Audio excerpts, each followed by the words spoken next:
Welcome to the Clear to Close podcast with your host, local mortgage expert Ryan Bolton. Ryan has the questions and answers, tips and tricks, do's and don'ts, and expert guests to explain all the steps needed to buy or sell real estate. And now it's time for the Clear to Close podcast. Hey everyone, Ryan Bolton here. I am a mortgage nerd. Welcome to the Clear to Close podcast, where we talk about anything real estate, mortgage, to help you get clear to close on buying your next home. And today I thought it'd be kind of fun. I got my producer here. We call him Freddie Mac, trying to keep him on his toes a little bit with some ideas that I have on making a podcast and making it kind of fun. So we're going to do some reaction videos. So we found some shorts. We found some cool little videos, little clips, and we're just going to react to them. I think it'll be fun. It kind of stretched what he can do with his software system here. So we're just going to have a little bit of fun. We're on Facebook Live on my Facebook and YouTube, all that fun stuff. And if you like the show, please like, subscribe, comment below. If you have a topic, if you'd like to be a guest, this has all just been a lot of fun producing the show and having a little bit of fun with it. So let's get to our first clip and let's just see how this loads and how this plays. Now instead of $1,347, pay $1,600 a month. We were playing with it. It looks like the video's already started. So let's back it up here. Here we go. He's figuring it out. We're live. So here's a trick to pay off your mortgage 7 years faster. Now I know you won't believe it, so let me show it to you. Come on down here. So if you purchase a house that is $300,000, the principal and interest per month on it is $1,347. Now instead of $1,347, pay $1,600 a month. That is $252,000 more. Oh, pause it right there. Just paying this much amount actually saves you. Did he say 252,000?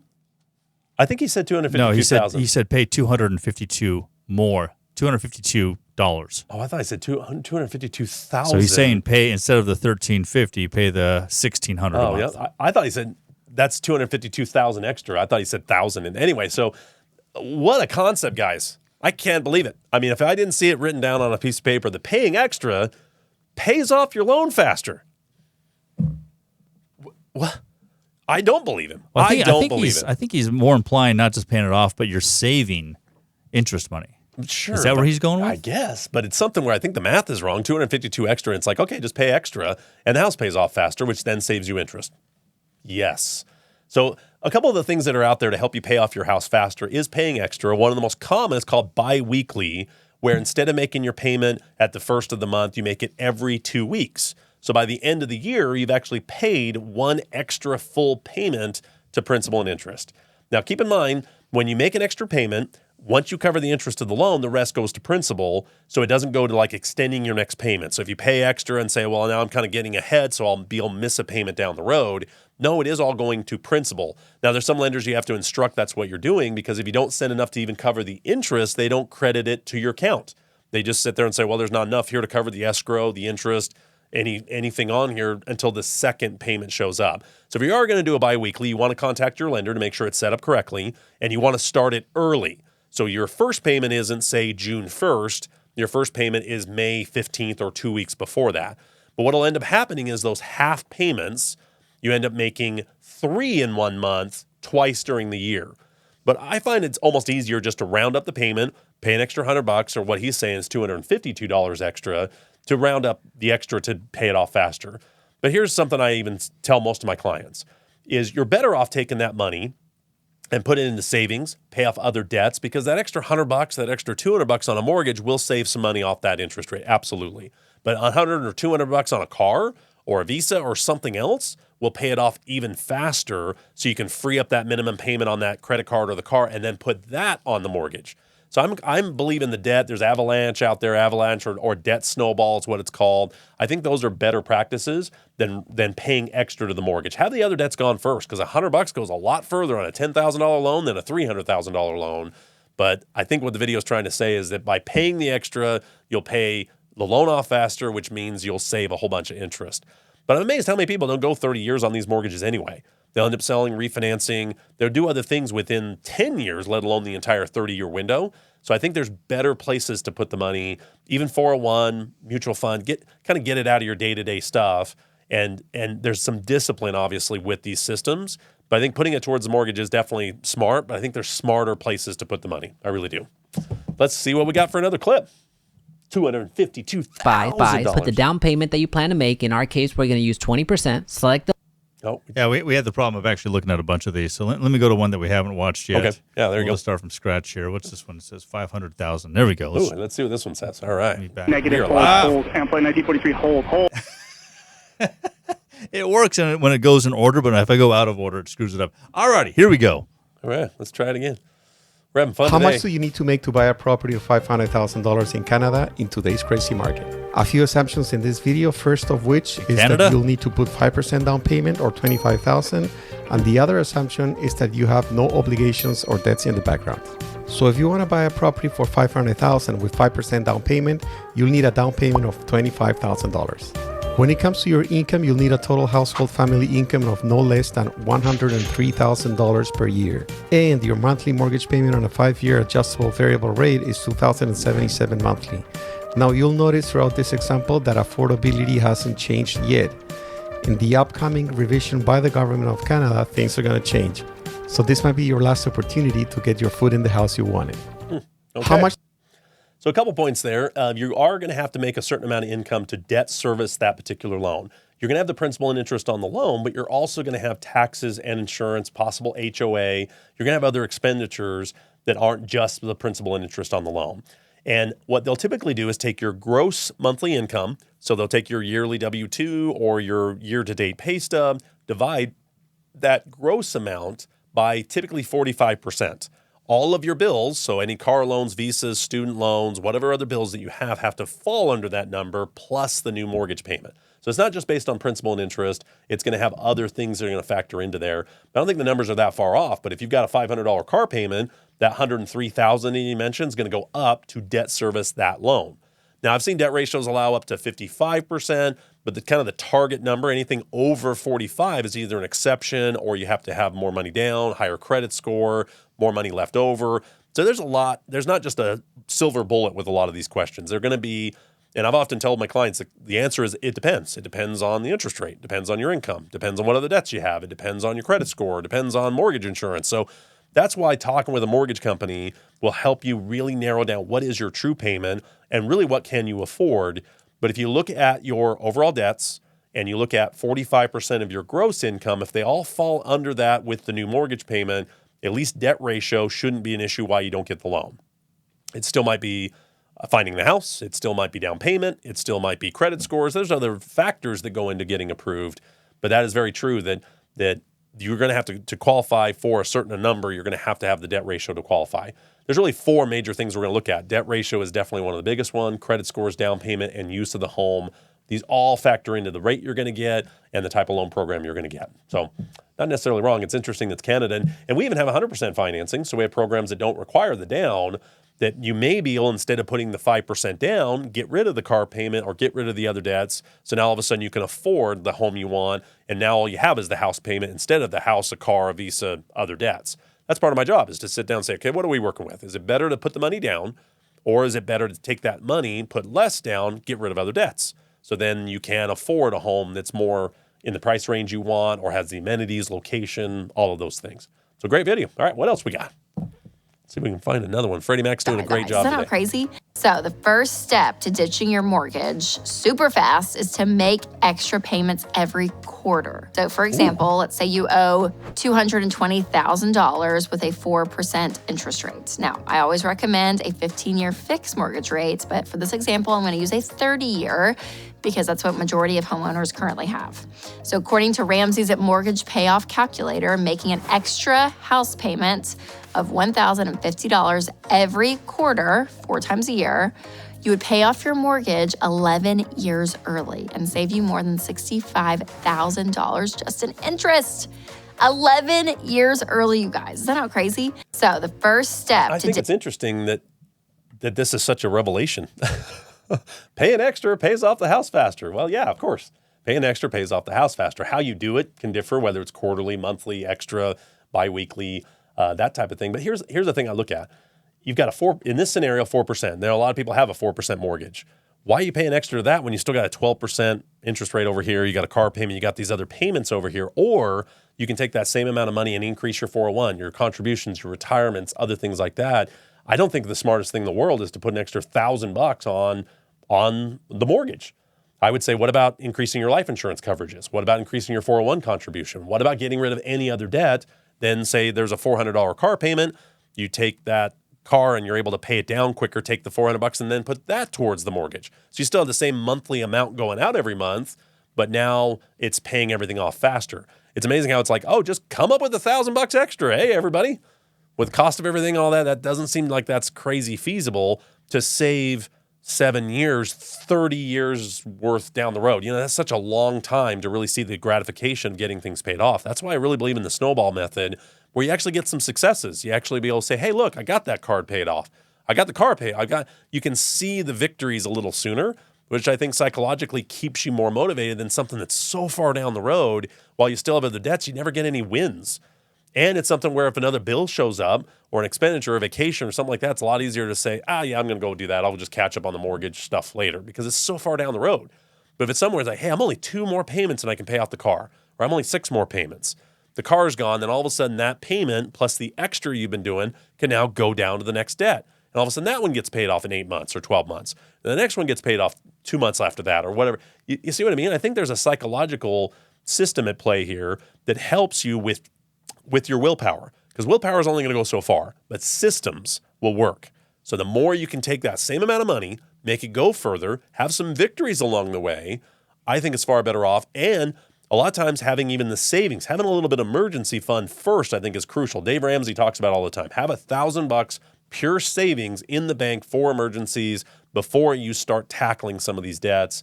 But I still think it's really important to pay other debts first to get those things paid off and then roll that debt down. Now, I've had some times where people say, well, do the highest rate first and go down because you will save more interest. Absolutely.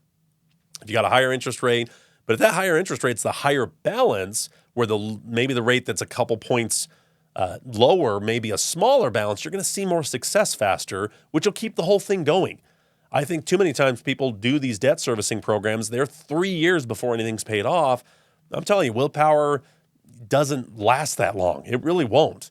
Where if you start getting some successes early, I think it's a way better plan to do it. So, all right, let's see what else we have for a great video. But hey, pay extra, pays off faster. $128,000 more in interest, but you'll have $1.4 million in investments. Paying off your mortgage early would cost you $300,000 in total wealth. That's a lot of money. Sure, you've saved a bit on interest, but you lost money in the long run. That's why it's so important that you understand the way personal finance actually works. That way you can crunch the numbers and choose the path that makes the most financial sense for you. Paying off your mortgage early isn't always a great idea. Let me show you why. Yeah, let's say that you have a $300,000 mortgage at a 4% interest. So I think this is exactly what we've been talking about. Yes, paying off the mortgage is a big thing, people trying to do it, but I've had so many people that struggle for 10 years, really sacrifice everything, vacations to get the mortgage paid off so they can retire, and then they have really nothing but a bunch of equity. Where if they would have spent the same amount of time maybe adding to 401s, getting rid of other debts so they only had a mortgage to debt service with pension, Social Security, retirement, whatever it is, they usually live a much more enjoyable retirement than enjoying a mortgage-free loan for 5 years before they pass away or 10 years before they pass away. So I think that just like with anything, it's important to look at all the numbers as more of a financial vehicle than just a debt, a mortgage, car loan. Some of these things really can be utilized in ways that stretch out your resources or help your resources, that really become something where good debt versus bad debt. I know there's things out there that say all debt is bad. Okay, maybe. Depends. It really does depend. I look at it and say everybody's trying to accelerate these 4% mortgages, but they have a 12% interest rate on something else, or a 10% or 15%, or they have to go to the bank to get a loan on anything else, where if they just had the savings built up, got rid of all the other debts, had some victories along the way, they're just going to be in a better situation towards retirement or any stage in life, but especially as they head toward retirement.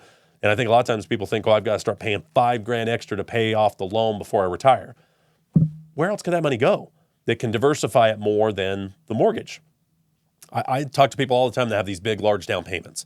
They have $400,000 to pay cash for a house. Maybe it's rolled equity, maybe it's whatever it is, wherever the money's coming from. And I go, would you take all that money and put it in one stock? No. Everybody says, you got to diversify. Mutual funds, stocks, short-term, cap, all that stuff. Yes. But you're going to do the same thing with the mortgage? You're going to buy an entire house, an entire stock with just that money? Why not buy 2? Why not get rid of everything else? Why not use that to make the mortgage payment for the next 15 years? I mean, these are things you at least should look at. Now, obviously, I'm a loan guy. I'm going to be selling loans, so I look at it that way. But I've been able to leverage the money that's out there to be able to build investment portfolios, to have a little more security, to be able to ride out the highs and lows of life a little bit by just being able to properly leverage. Now, do you want to be leveraged to 100%? No, absolutely not. But do you want to be leveraged to zero where you have no leverage and all equity? And no, I think there's a balance. That's why they talk about diversification. So I think it's really important to have that balance. All right, let's see if we can find another funny video maybe. What else we got? Mr. Freddie Mac, he's... the house. But as home values started dropping, they're underwater on... It's weird how it doesn't start from... Yeah, when my mouse is just over it, it doesn't like to... How do I... We're behind. With the higher interest rates that we're seeing, adjustable rate mortgages are starting to become more popular again. They can be very attractive because the first few years you have a low interest rate and a low monthly payment compared to a 30-year fixed rate mortgage. But what you need to keep in mind is that interest rate is going to keep going up the longer you have that loan out, and your monthly payment is going to increase year over year. Now, this may not be that big of a deal if you know you only intend to live in that house for a few years and then sell it, or you speculate that interest rates may go down later on and that you can refinance into a lower fixed rate mortgage payment. But keep in mind that this type of loan was a major contributor to the 2008 housing crash. Many homeowners entered into this type of loan expecting to be able to refinance later on or just sell the house. But as home values started dropping and they're underwater on their mortgage, refinancing just wasn't an option. With the higher interest rates that we're seeing, adjustable rate mortgages are starting to become...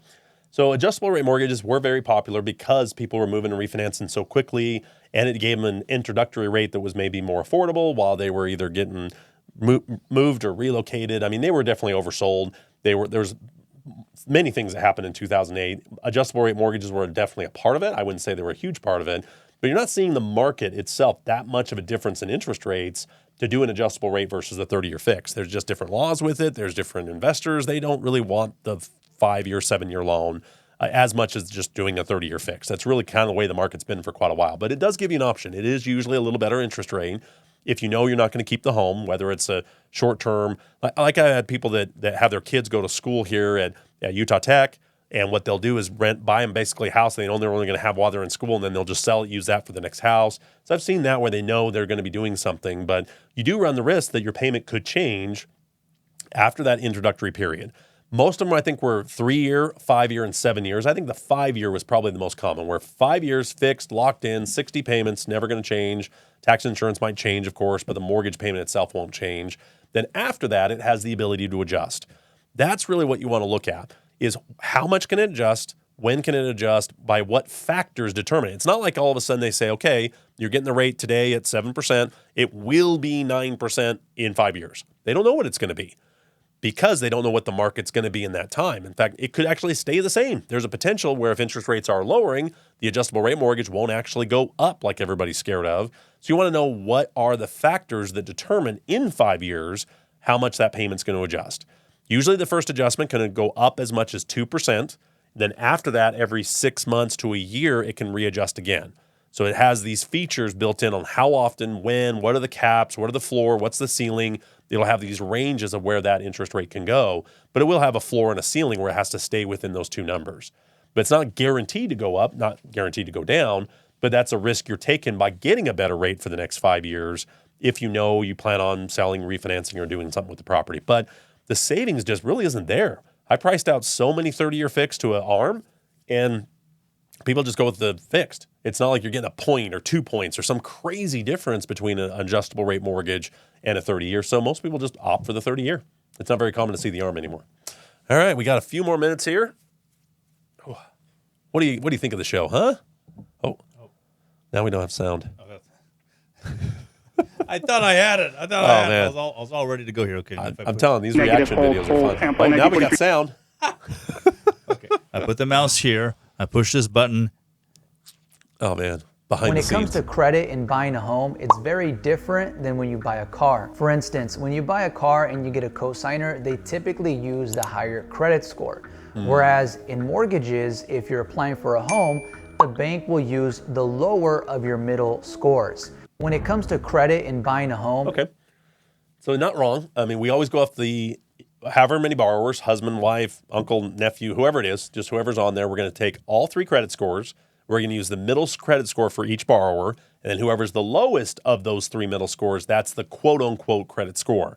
So I have a lot of times where people look at co-signing, especially now with affordability is harder and you got brothers and sisters kind of teaming up to buy a house or roommates or something through college. It's definitely get more common for people to kind of team up to buy their first house. They will go off the lower of the credit scores of the middle of the 3 scores. So there's the 3, they'll take the middle, the lower of the 2. So that's not necessarily wrong. I don't know how wrong that is on car loans. I don't think they'll take the higher score. I could be wrong on car loans. I think that depends on the lender. But generally, they want to take what's the highest risk in this file? What's the most likelihood? So if you got somebody at 900 credit score, but somebody at 500, the 900 is not kind of pulling up the 500. It's like, okay, this person is obligated on the loan. They're having to make a payment. They're equally responsible for the payment. How likely are they going to repay that? So it is really very important to have the credit scores there. You can have somebody that has the credit scores, the income, the assets, like the parents, and the kids have nothing, no income, no assets, but they still need to have that minimum credit score. And when you co-sign, you're equally responsible for that debt. It's not like you have to pay half of it. So the payment's $2,000. I'm only on as a co-signer. I only owe $1,000 of it. No, you're both equally responsible for the loan. So if the payment gets missed, you both get dinged on the credit report. So as parents, you want to make sure that you're involved with making sure the payment's made on time because it can affect your credit. It is something where you want to make sure that that's discussed. You want to make sure that maybe you get the alerts if they don't make their payment. But it's not necessarily a bad thing with cosign, but I've seen them go really south with family and friends. I mean, whenever you have kind of business and personal kind of merge, there's always going to be that potential that things go wrong. So it's just good to have the conversation up front that you're both equally responsible for that loan. So if somebody doesn't make the payment, it affects everybody's credit report. So if you have any questions about co-signing, I'd love to help you with that. The one nice thing with co-signing as well is if the parents have their own home, instead of buying it as an investment property and renting it back to your kids, the kids can be on the loan. You get better rates, better terms, less money down. So it is a better way to help the kids get a home is co-signing, but you just want an exit strategy. You want to have that conversation where, hey, if you don't make the payment, it affects us. So you want to maybe even have a few months in savings in the bank in case you have to go through the process of, hey, son, you got to move out. We got to sell this property. It's not working out. That's when it gets really ugly, unfortunately, with cosigns. But I've had a lot of parents call me and say, hey, we're going to help our kid buy a house. We're going to rent it to them. You're having to put a lot more money down. The rates are a lot worse than if the child can at least be on the loan, at least with the minimum credit score. So if you're looking at that, helping out the kids, buying a house, whatever it might be, I'd love to help you walk through how that works, get you pre-approved, and get you a better loan. It's a way better loan if the parents can be on it and the son or daughter or family member can be on the loan, even if they don't bring income or assets. They just got to have that minimum credit score. Everything else would be the same as if the parents are just buying the rental property, but you just get better rates and terms. So I'd love to talk to you about that. Check out my website at ryanbolton.com. We got about 2 minutes left. I think we got a good one here. I think we have a good one to end on. Okay, we got one more to finish here. Let's see what you got. How did you go from 10 to 45? What did you do that you're like, you got to do that if you want to be successful? Yeah, I think for me, there's 2 parts to that. I think one are creating opportunities, right? And that is by making calls. I did a lot of open houses. Was a huge strategy of mine that I just personally kind of fell into. Wasn't like told to me, but that was something that I viewed as a way to stand out from the crowd. Yeah, that was part of your. So the title was "How to Make $1 Million as a Loan Officer." Oh, work harder, fall into it. Work harder, pay off your mortgage sooner. Oh yeah, pay extra and fall into it. Get lucky. I see a lot of those. It doesn't seem like so many of those as well. How did you get successful? Well, I just kind of fell into it, got lucky. But I think there's a saying in golf that it kind of applies to this that I use all the time is the more I practice, the luckier I get, right? The more I practice, the luckier I get. So the more you're doing it, the more you're out there grinding, the more you're hearing no to get to your next yes, the more yeses you're going to get. And I think like any business, the more effort you put into it, the better. And there's going to be slow times. When you're first starting in the business, you got to go out there and create those relationships. You got to go out there and just kind of cut your teeth and do it. There's not really any silver bullet to just working hard. And getting through the 90 days, the first 6 months can be pretty tough. But I'd say this is one of the more rewarding industries because you're dealing with people's biggest financial decisions. There's a lot of emotion that can be tied to it. I just think there can be a lot of problem solving with it that's really made it a lot of fun. And that's why I've stayed in the business, is it's just fun. But there's times where it just sucks. So any sales industry is going to be that way. There's going to be highs and lows. There's going to be great interest rates and not so great. There's going to be no inventory, plenty of inventory. Just there's always going to be something out there. So to be successful in the mortgage industry or real estate agent is just a matter of putting in the work. That's really what's going to be. Putting in the work. It will pay off in the long run. You got to get through that initial stage of, yeah, this is exciting, to man, this sucks, or the deal falls out, or interest rates go up, or I'm making all these calls.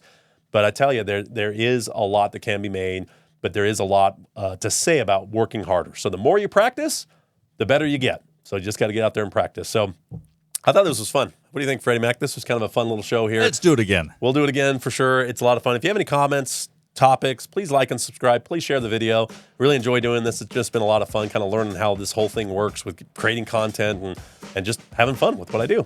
So check out my website at ryanbolton.com. Check out my YouTube channel at Mortgage Nerd. And we'll see you next time on the Clear to Close podcast. This has been the Clear to Close podcast. Please submit your comments, questions, and topics for future episodes to cleartoclosepod@gmail.com. That's clear, the number 2, closepod@gmail.com or ryanbolton.com. Please like, follow, and share. And until next time, this is the Clear to Close podcast.